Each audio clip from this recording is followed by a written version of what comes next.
As I view it, I mean, really, that was the beginning of the real Teach for America story. That was the beginning of immense learning curves on every front.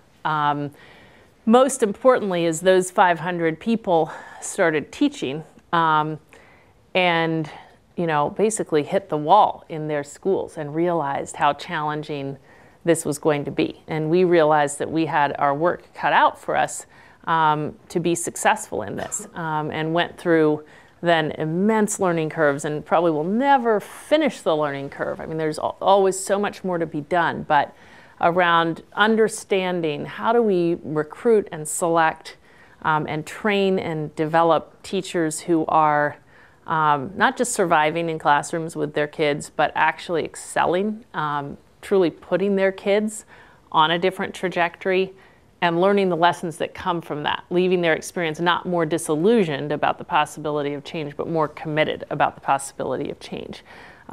So we've gone through 20 years and we'll keep going through more years of intense learning curves around that question.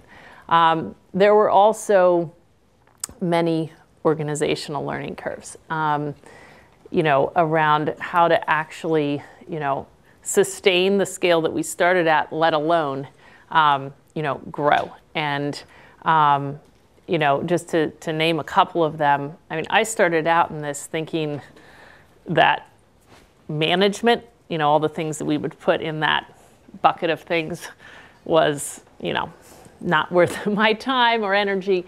And it turned out that whether or not we would fulfill our mission and potential to be a force for change would have everything to do with whether or not, we just embraced all the hardcore lessons of, how do you build a high-performing organization.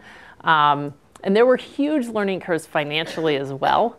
I said we started out with $2.5 million of funds, and our second year we raised $5 million, and our third year we raised $7.5 million, and then all of our first funders started dropping off in $500,000 and $1 million chunks for various reasons. And we learned the very, very hard way that we were going to have to figure out a revenue strategy that would enable us to even keep this afloat, let alone enable us to seriously grow.